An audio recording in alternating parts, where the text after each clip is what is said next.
Hey guys, welcome to my channel. I am your friend your teacher Nisha Sharma. कैसे हैं आप सब लोग? I hope you guys are good.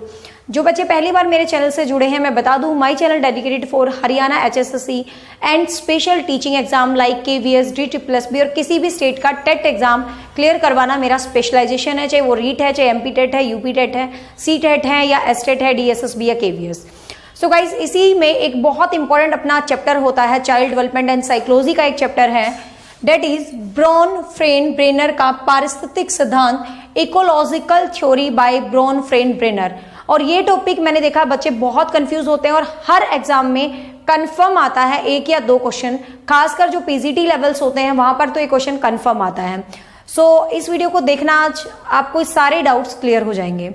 So let get started.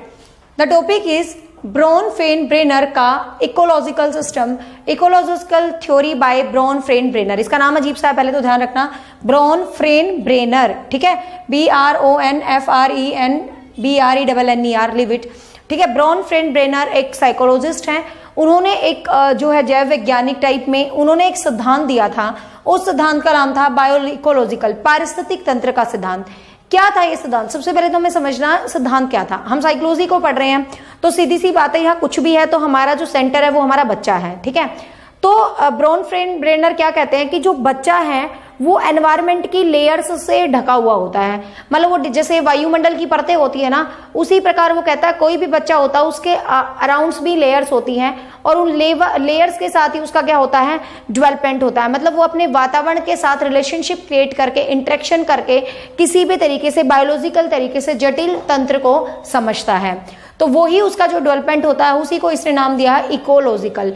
Eco means क्या होता है? इको मीन्स अपना एनवायरमेंट, आसपास का वातावरण। तो उसी के साथ लॉजिक मतलब उसी के साथ हम इंटरेक्शन करके, उसी के साथ कुछ रिलेशनशिप्स क्रिएट करके हम जो कुछ भी चीजें सीखते रहते हैं, that is called ecological system. तो इसमें ब्रेन-फ्रेनर का ही नाम आता है, लेकिन इसमें एक नाम और भी है, आपको ध्यान रखना, इवांस। कई बार आ जाए ब्रॉन-फ्रेनर के साथ दूसरा जो साइकोलॉजिस्ट था, तो वो कौन थे? जो दूसरे साइकोलॉजिस्ट थे गाइज वो कौन थे? इवान, ठीक है। और इसको आजकल जो प्रेजेंट नाम है उसको जैव पारिस्थितिक तंत्र कहते हैं।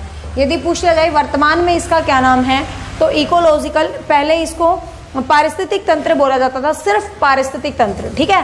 पहले इसका नाम सिर्फ पारिस्थितिक था, लेकिन अब बायो शब्द जोड़ दिया गया, इवांस जब मिले तो अब इसका नाम है बायो इकोलॉजिकल। बायो तो जैव वर्ड बाद में ऐड हुआ, ध्यान रखना। पहले इसका नाम सिर्फ पारिस्थितिक तंत्र था, ब्रॉन-फ्रेनर का पारिस्थितिक तंत्र का सिद्धांत, बट इवांस ने जब इसके साथ वर्कआउट किया तो इसका नाम रख दिया बायो इकोलॉजिकल थ्योरी, जैव पारिस्थितिक तंत्र का सिद्धांत। Got it? प्रेजेंट ये नाम है। तो कुछ भी पूछे ये सिद्धांत किसने दिया, ये सिद्धांत किसने दिया। कॉन्सेप्ट को हमेशा ऐसे पढ़ो कि क्वेश्चन साथ साथ क्लियर हो जाए।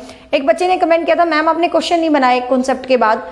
तो बच्चे मैं कॉन्सेप्ट ही ऐसे करवाती हूँ, आप ध्यान से देखना कि हर मेरी लाइन अपने आप में एक नंबर का क्वेश्चन देगी आपको। तो पहला क्वेश्चन बन गया इकोलॉजिकल थ्योरी इसने दी।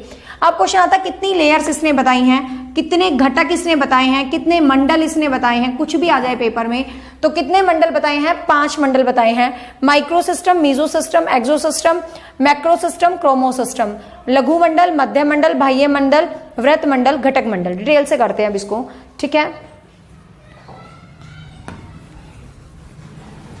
ये क्या कहता है कि ये है अपना बच्चा, ठीक है। ध्यान रखना सबसे पहला क्वेश्चन कि ब्रॉन-फ्रेन-ब्रेनर ने सेंटर किसको माना है? सेंटर किसको माना है भाई? बच्चे को। ये कहता है बच्चे के ऊपर होती है 5 लेयर, 1 2 3 4 और ये हो गई 5, ठीक है। बच्चे के ऊपर कितनी लेयर होती है? 5 लेयर होती है। सबसे पहली वाली जो लेयर होती है, सबसे पहली दिस वन, इसको उन्होंने नाम दिया है क्या? Micro system. इसको इन्होंने क्या नाम दिया है? माइक्रो सिस्टम नाम दिया है, लघु मंडल। अब समझते हैं ये लघु मंडल क्या होता है। ब्रॉन-फ्रेनर कहता है कि जो बच्चा होता है ना, सबसे पहले वो सोशली रूप से जो इंटरेक्ट करता है इस वाली लेयर में करता है, और इस लेयर को उसने नाम दिया है माइक्रो सिस्टम या लघु मंडल। अब इसके अंदर क्या होता है? इसके अंदर वो इंसान होते हैं जो बच्चे से डायरेक्टली कनेक्ट होते हैं। सबसे पहले ध्यान रखना, इसमें वो इंसान होते हैं जो बच्चे से डायरेक्टली कनेक्ट होते हैं, जिनका बच्चे के साथ डायरेक्ट एक रिलेशन बनता है, तो वो बंदे जो है इसके अंदर होते हैं। अब डायरेक्टली कनेक्शन कौन होते हैं? सबसे पहले तो आप एक बच्चे हो तो आपके पेरेंट्स, सबसे पहले आपसे डायरेक्टली कनेक्ट कौन हो गए? आपका परिवार हो गया। आपके परिवार के बाद कौन हो गया, आपके मित्र हो गए, ठीक है, आपकी मित्र मंडली होगी, आपके पीयर्स ग्रुप हो गए, जिसको साथी संगी बोल देते हो आप, पीयर ग्रुप हो गया आपका, फिर आपका स्कूल हो गया, फिर आपके अध्यापक हो गए, ठीक है। तो ये जो होते हैं, इनके साथ जो आपका डायरेक्ट बॉन्ड होता है, डायरेक्ट इंटरेक्शन, डायरेक्ट कनेक्शन होता है, ये किस मंडल में आते हैं गाइस, माइक्रो सिस्टम के अंदर, लघु मंडल के अंदर आते हैं। यहां पर आपका जो इंटरेक्शन होता है, जो आपकी अंतःक्रिया होती है, वो बाई डायरेक्शनल होती है। ये क्वेश्चन पूछा गया था स्टेट में, ध्यान रखना, बाई डायरेक्शनल। बाई डायरेक्शनल का क्या मतलब है, द्विपार्श्विक, मतलब दोनों तरीके से, दोनों का मतलब आप भी इंटरेक्ट कर रहे हो और आपका जो टीचर है वो भी आपसे इंटरेक्ट कर रहा है। तो यहाँ पर जो इंटरक्रिया होती है वो कैसे होती है, बाई डायरेक्शनल होता है, रेसिप्रोकल सिस्टम होता है। रेसिप्रोकल का मतलब उल्ट, जैसे आपने बात की टीचर से तो टीचर ने भी आपसे बात की, तो रेसिप्रोकल और बाई डायरेक्शनल सिस्टम होता है किसके अंदर, फर्स्ट के अंदर, और यहाँ बच्चा डायरेक्टली इंटरेक्ट होता है। अब आपके एग्जाम में क्वेश्चंस क्या क्या पूछे जा सकते हैं उस पर ध्यान देते हैं हम, कि एग्जाम में क्वेश्चन क्या आ सकता है। सबसे पहला क्वेश्चन आएगा कि सबसे जो पहली लेयर है उसका नाम क्या है, तो क्या नाम है गाइस, माइक्रो सिस्टम, ठीक है, क्या नाम है, माइक्रो सिस्टम। फिर माइक्रो सिस्टम में बच्चा किन से कनेक्ट होता है, एस्टेट पीजीटी में एक बार क्वेश्चन आया था, क्वेश्चन था बालक, पीयर्स, साथी संगी और अध्यापक और मीडिया, इनमें से कौन सा बच्चे के माइक्रो सिस्टम का हिस्सा नहीं है। तो क्या नहीं है भाई, मीडिया नहीं है, क्योंकि बाकी चीजें होती हैं। तो ऐसे करके आपके एग्जाम में क्वेश्चन पूछा जाता है कि क्या उसका हिस्सा नहीं है, किस एज पर जो है बाई डायरेक्शनल रिलेशन होता है, किस में रेसिप्रोकल रिलेशन होता है, किस में बच्चे का डायरेक्ट लिंक होता है अपने समाज की मतलब चीजों से, बातों से, पर्सन से, तो किसमें होता है गाइस, फर्स्ट लेवल के अंदर, ठीक है। आई थिंक आपको फर्स्ट लेवल क्लियर हो गया होगा। इसके अंदर बच्चे का सबसे ज्यादा कनेक्शन होता है, तो सबसे ज्यादा इमोशनल सोशल डेवलपमेंट भी होती है, तो सबसे ज्यादा बच्चे की इमोशनल और सोशल डेवलपमेंट भी किसी में होती है, इसी मंडल के साथ होती है, समझ गए ना आप, ठीक है। अब सेकंड है मध्य मंडल, जिसको हम बोलते हैं मीजो सिस्टम। सेकंड को क्या बोलते हैं, सेकंड वन, दैट इज मध्य मंडल या मीजो सिस्टम। अब ध्यान से देखो, यहां बच्चा है, यहां आया और यहां गया। अब यहां इस मंडल में कुछ यूनिकनेस नहीं होती, इस मंडल में बच्चे के पास जो होते हैं ना, जैसे अध्यापक ये वो, बस उनसे इसका संबंध गहन होता है, इनसे इनका संबंध कैसा होता है, जटिल होता है, मतलब इसके एक्सपीरियंसेस डीप हो जाते हैं। कहने का मतलब यहां बच्चा इनके साथ रहता है, कनेक्शन करता है, बट यहां पे ये एक एक्सपीरियंसेस कलेक्ट करता है, एक बहुत अच्छा एक्सपीरियंस जो रहता है इस मंडल के अंदर रहता है, ठीक है। तो यहां पर सिर्फ कुछ भी नहीं है, सेकंड से ज्यादा क्वेश्चन भी नहीं आते, क्योंकि यहां पर सिर्फ और सिर्फ बच्चा क्या करता है भाई, जो फर्स्ट लेवल में उसने सीखा है उसी चीजों को वो एक्सपीरियंसेस करता है, उसी चीजों को डीप करता है, उसी चीजों से ज्यादा इन्वॉल्व हो जाता है, किसके अंदर, मध्य मंडल के अंदर। मतलब वही बात है कि पहले में वो टीचर से इंटरेक्शन में आया, टीचर से बात करी, अब टीचर से उसने रिलेशन भी बना लिया, टीचर जो कहता है वो भी कर रहा है, फिर ज्यादा समझ रहा है, स्कूल को समझ रहा है, मतलब डीपली फर्स्ट का जो डीप लेवल हो जाता है वो क्या होता है, मीजो सिस्टम में होता है, ठीक है। नेक्स्ट है जो अपना थर्ड आता है, डेट इज बाह्य मंडल। थर्ड क्या है, बाह्य मंडल, जिसको हम एक्सो सिस्टम बोलते हैं। Important one, exam point of view से इंपॉर्टेंट है बाह्य मंडल। अब इसके अंदर आपको एक चीज ध्यान रखनी है, बच्चा यहाँ पे, अब यहाँ देखो बच्चा, हम यूं याद कर लेंगे, 2 लेयर तो पहले ही आ गई। यहाँ पे जो सोसाइटी होती है, जो भी कुछ होता है, उसमें बच्चे का डायरेक्ट कनेक्शन नहीं होता, उसमें बच्चे का डायरेक्ट रिलेशन नहीं होता। डायरेक्ट रिलेशन नहीं होता का मतलब क्या है समझना, जैसे कि मैं बच्चा हूं और मेरे स्कूल की ये मैनेजमेंट है, ठीक है। अब ध्यान से सुनो, वो मैनेजमेंट जो है वो डायरेक्टली मुझे प्रभावित नहीं कर रही, लेकिन इनडायरेक्टली उसका पूरा प्रभाव मेरे ऊपर पड़ेगा। मान ली स्कूल की मैनेजमेंट में कुछ चेंज होते हैं, मैं तो मैनेजमेंट के साथ नहीं बैठा ना एज ए स्टूडेंट, मैनेजमेंट मुझसे तो नहीं पूछ रही ना बातों को, मतलब मैनेजमेंट का और मेरा डायरेक्ट रिलेशन तो नहीं है ना, लेकिन मैनेजमेंट में जो हुआ उसका फर्क मुझ पे पड़ा है।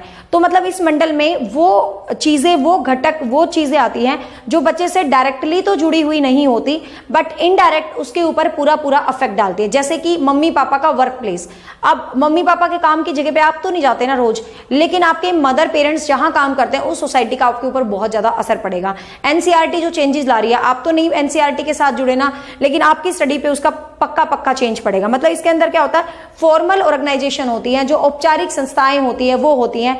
इसके अंदर किसी भी टाइप की फॉर्मल ऑर्गेनाइजेशन हो सकती हैं, चाहे वो आपके पेरेंट्स की हो सकती है, पेरेंट्स का वर्क प्लेस हो सकता है, आपके जो आपकी सोसाइटी है उसकी कोई विशेष संस्था हो सकती है, एनसीईआरटी हो सकती है, स्वास्थ्य एवं कल्याण मंत्रालय हो सकता है, मतलब मंत्रालय हो सकता है, ठीक है ना, स्कूल मैनेजमेंट हो सकती है। तो ये सब कुछ मतलब जहां पर बच्चे का प्रत्यक्ष प्रभाव नहीं पड़ता है, लेकिन उसकी जो पॉलिसीज होती हैं, उसमें जो चीजें होती हैं, उसका बच्चे पर पूरा प्रभाव पड़ता है, तो ये बाह्य मंडल में आ जाएंगे। तो ध्यान रखना, बाह्य मंडल में मतलब ऐसी कोई भी संस्था है जो आपको लगे यार इसके डायरेक्टली तो मेरे से नहीं जुड़ी, लेकिन इसका इनडायरेक्ट फर्क मेरे ऊपर बहुत ज्यादा पड़ रहा है, ठीक है, तो वो जो चीजें होती है वो किसके अंदर होती हैं, बाह्य मंडल के अंदर, ठीक है, वो किसके अंदर होती हैं, बाह्य मंडल के अंदर होती है। नेक्स्ट है मैक्रो सिस्टम, नेक्स्ट है मैक्रो सिस्टम, 4th नंबर पे, जिसको हम बोलते हैं वृहित तंत्र, जिसको हम क्या बोलते हैं, वृहित मंडल या वृहित तंत्र, macro system. It's also important one, बहुत बार क्वेश्चन आया इसका यहां से एग्जाम में। मैक्रो सिस्टम के अंदर क्या होता है, देखो मैक्रो सिस्टम वृहित मंडल, इसके अंदर क्या होता है, इसके अंदर वैल्यूज होते हैं, इसके अंदर वैल्यूज होते हैं, इसके अंदर मोरलिटी होती है, इसके अंदर आपकी संस्कृति होती है, आपके कल्चर होते हैं। मतलब इसमें ब्रोनफ्रेंड-ब्रेनर कहता है कि इस लेवल पे आके जो बच्चे को प्रभावित करने वाले घटक होते हैं ना, वो उसकी मोरलिटी होती है, उसकी वैल्यूज होते हैं, उसकी कल्चर होती है। मान लो आप हिंदू कल्चर में रहते हो, एक बंदा मुस्लिम कल्चर में रहता है, एक अमेरिकन कल्चर में रहता है, आपको पता है हिंदू वाला अलग होगा, मुस्लिम वाला अलग होगा, अमेरिकन वाला अलग होगा, हमारी प्रथाएं अलग होगी, उसके कानून अलग होंगे, तो इसके अंदर हमारी वैल्यूज, तो ये क्वेश्चन ही आया था स्टेट पीजीटी लेवल में कि वैल्यू नियम, वैल्यूज को निर्धारित करने वाला जो कारक होता है ब्रोनफ्रेंड-ब्रेनर के अनुसार वो कौन से मंडल में आता है, तो ऑप्शन में ये गिवन थे, तो वो कौन से मंडल में आता है, मैक्रो सिस्टम में। वो कौन से मंडल में आता है गाइस, मैक्रो सिस्टम में आता है। मतलब इसके अंदर आप सिंपल याद रखो, वैल्यूज हैं, रिसोर्स हैं, कल्चर है, डेवलपमेंट है, संस्कृति है, कानून है, प्रथाएं हैं, तो ये सब चीजें किसके अंदर आती हैं, मैक्रो सिस्टम में आती हैं, जिसका हमारे ऊपर बहुत गहरा प्रभाव होता है, हम उनके हिसाब से अपनी लाइफ में डीलिंग करते हैं, ठीक है, हमें बहुत कुछ सीखने को मिलता है इस मंडल में। लास्ट है दिस वन, घटक मंडल। लास्ट कौन सा है, घटक मंडल, जिसको हम बोलते हैं क्रोनो सिस्टम। लास्ट घटक मंडल, जिसको हम क्रोमो सिस्टम भी बोल देते हैं और क्रोनो सिस्टम भी। ये क्या होता है, ये प्रेजेंट से रिलेटेड होता है, मींस प्रेजेंट में जैसा एनवायरमेंट है वैसे बच्चा सीखता है। जैसे हम अपना एग्जांपल लेते हैं, हम जब स्कूल्स में थे, हमें स्मार्टफोन क्या था ही नहीं, हमें तो कॉलेज में आके टाटा डोकोमो मिला था, वो भी टाटा फ्री हो गया था, बहुत लहर चल गई थी। तो कहने का मतलब पहले टाइम में तो फोन्स भी नहीं थे, और आज के बच्चे देखो लैपटॉप भी कैसे फटाफट जूम ऐप अपना आप चला लेते हैं, मम्मी समझाने की जरूरत नहीं, हमें पता है कौन सी क्लास आएगी। मीन्स इट्स कॉल्ड घटक मंडल। मीन्स घटक मंडल में क्या होता है, according to society, according to culture, आप जो चेंज आप में होता है तो वो घटक मंडल में होता है, ठीक है। According to society, according to culture, आप में जो परिवर्तन हो जाते हैं गाइज, वो किस में आते हैं, वो घटक मंडल के अंदर आते हैं। ये बहुत ज्यादा अफेक्ट करता है। जैसे कि आजकल के बच्चों को ले लो, आपको हर एक चीज का ज्ञान है, आजकल के बच्चे किसी भी चीज पे फ्रेंकली बोलना पसंद करते हैं। जैसे sex education is not taboo, आजकल बिल्कुल टैबू नहीं है, इस चीज को बिल्कुल निषेध नहीं है। तो कोई भी चीज लगा लो जो प्रेजेंटली एटमोसफेयर से बच्चा सीखता है। जैसे लव मैरिज का कॉन्सेप्ट लगा लो, पहले नहीं एक्सेप्ट किया जाता था, बट आजकल कोई फर्क ही नहीं पड़ता किसी को किसी भी चीज से। तो ये चीज क्या है, घटक मंडल। मीन्स ब्रोनफ्रेंड कहता है घटक मंडल एक ऐसा लेयर है जो समाज में जो चल रहा है उसके अकॉर्डिंग हमें परिवर्तित कर देता है। तो ये थे 5 मंडल। आई जस्ट रिपीट, सबसे पहले आपको क्या याद रखना, पहले दिया था इकोलॉजिकल सिस्टम, पहले सिर्फ लॉजिकल पारिस्थितिक सिद्धांत बोला, फिर इसको जैव वर्ड जोड़ दिया, इसके साथ दूसरे साइकोलॉजिस्ट का नाम आए तो आपको इवांस याद रख लेना है।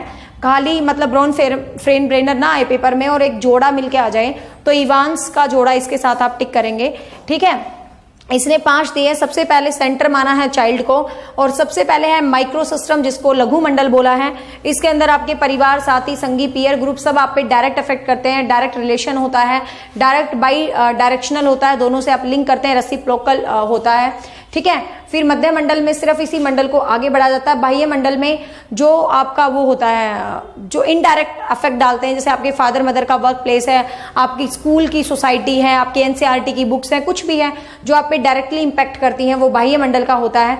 और मैक्रो सिस्टम में आपके वैल्यूज, कल्चर, संस्कृति, मतलब बड़े लेवल पे एक चीजें हो जाती है। अब अमेरिका वाला बच्चा इंडिया वाले बच्चे से 10 गुना ज्यादा फ्रैंक होगा because of their values, their culture, ठीक है ना। तो अपनी इन चीजों का मैटर करेंगे। घटक मंडल में अकॉर्डिंग टू डे कि जो प्रेजेंट सोसाइटी है उसमें हम कैसे डील कर रहे हैं, ठीक है। तो ये इसके 5 मंडल हैं। आपको सिंपल क्वेश्चन आएगा, कोई भी एक वर्ड दे देंगे, पूछेगा किस मंडल के अंदर है, ठीक है, या पूछ लेंगे इसकी क्रिटिसिज्म क्यों की गई थी। तो इसकी क्रिटिसिज्म इसलिए की गई थी कि इसमें जैव वर्ड तो दिया लेकिन बायोलॉजी पे कहीं ध्यान नहीं दे रखा, इसलिए इसको क्रिटिसाइज भी किया था। साथ साथ इसको इसलिए भी क्रिटिसाइज किया गया था कि इसमें स्टेप टू स्टेप बच्चे की डेवलपमेंट का कोई सीन नहीं है। तो ये 2 रीजंस रहे मेजर जिससे क्रिटिसाइज इसको किया गया था। बाकी इसका फायदा है, आपको पता है एजुकेशन में बच्चों को जोड़ रहा है, सोसाइटी के साथ लिंक कर रहा है, हमारी वैल्यूज हमारी कल्चर्स को हमें सिखा रहा है, हमारी समुदाय हमारी संस्कृति हमारी स्कूल, तो ये सब चीजें हमें सिखा रहा है, इसलिए इस सिद्धांत को अच्छा भी माना गया था। तो आई होप आपको बायोलॉजिकल सिस्टम है ब्राउन फ्रेंड ब्रेनर जो बहुत ज्यादा कंफ्यूज करता है खासकर पीजीटी वाले बच्चों को, तो आपको ये क्लियर हो गया होगा भाई, ठीक है। And the last I just want to one thing, पहली बार चैनल देख रहे हैं, वीडियो अच्छी लगी तो इसको सब्सक्राइब कर लें चैनल को। रेड कलर का सब्सक्राइब लिखा है तो ही दोबारा दबाओ, ब्लैक हो रखा है तो दबाने की जरूरत नहीं है, ठीक है। और बेल आइकन प्रेस कर लें ताकि, और बेल आइकन भी ऐसे होना चाहिए दोनों साइड से, कई बच्चे कहते हैं मैम पता नहीं चलता वीडियोस का, तो बेल आइकन प्रेस करें, ऐसे होना चाहिए ऑल नोटिफिकेशन, फिर आपको हर नई वीडियो का अपडेट मिलता रहेगा। I am from Haryana Panipat. Teaching exam की कोई भी कोचिंग या नोट्स लेनी है तो आप मुझे कॉन्टेक्ट कर सकते हैं 7015467794। टीचिंग एग्जाम स्पेशल है मेरा, चाहे वो कोई भी हो, 7015467794 7015467794। वीडियो अच्छी लगी तो लाइक करना ना भूले, बिल्कुल एग्जिट करने से पहले थम्स अप करके जाएं और कमेंट करना बिल्कुल ना भूले क्योंकि आपके कमेंट मुझे नई वीडियो बनाने के लिए रीइंफोर्स करते हैं। Bye bye, take care, have a nice day, thank you.